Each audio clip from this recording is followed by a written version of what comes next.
Okay, in this video we're going to go over some basic trigonometric concepts, in particular in reference to radians.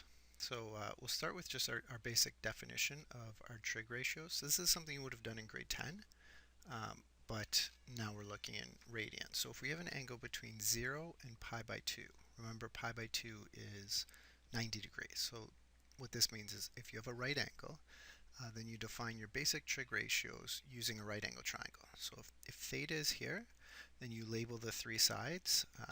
You label this side the opposite side.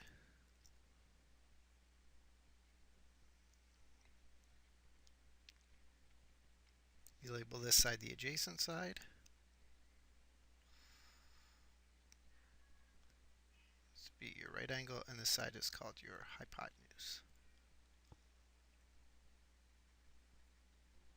Okay, and then you define your three trig ratios using these three sides. It's just ratios of these three sides.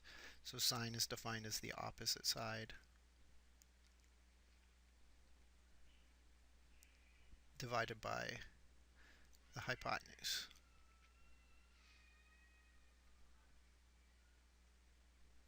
Cosine is defined as the adjacent side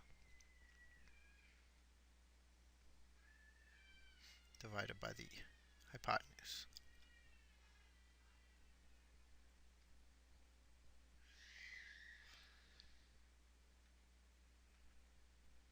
The tangent ratio is defined as the opposite side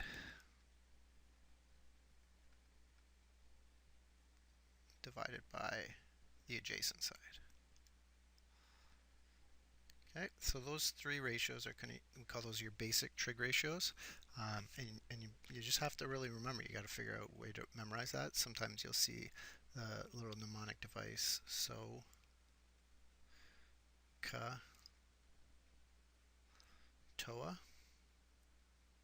So just sine is opposite over hypotenuse, cosine is adjacent over hypotenuse, and tangent is opposite over adjacent. Whatever way you want to memorize that, it's up to you, but you have to know those ratios. So this is your trig ratios if you have a right angle triangle, if you have an angle which is less than a right angle. This wouldn't work if theta was bigger than pi by 2 or bigger than a 90-degree angle, because you couldn't make a right angle triangle if this angle was bigger than pi by 2. So what do you do for angles bigger than pi by 2? So this is how we do it.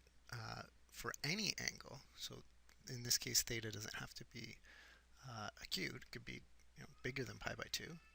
We define the trigonometric ratios by putting theta in standard position and using the right triangle containing the related acute angle.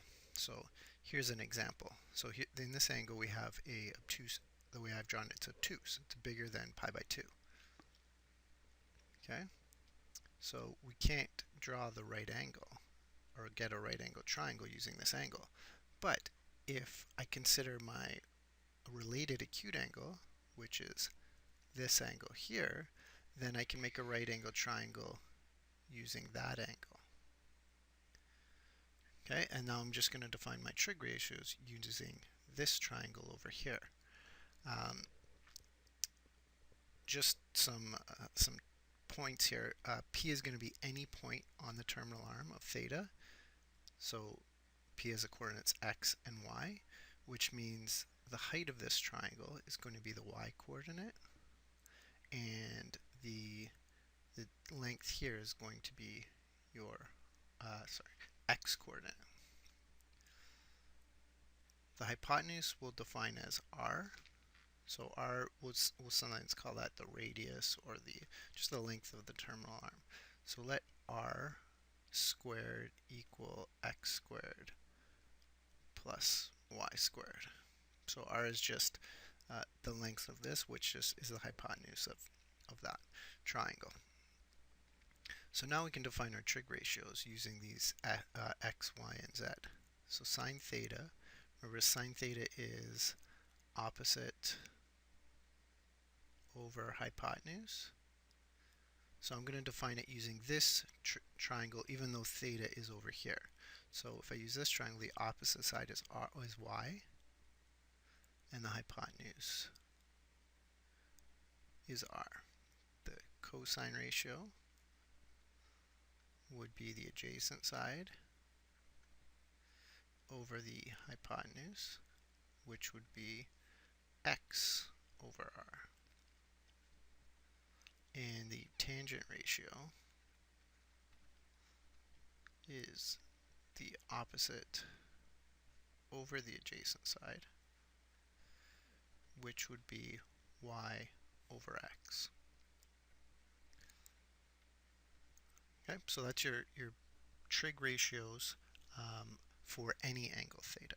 Sometimes this throws people because theta, like they're looking at this and they're saying, but it's alpha is the angle I'm looking at. Remember, we're defining the trig ratio on theta as by using the right angle triangle, which contains alpha, which is its related acute angle.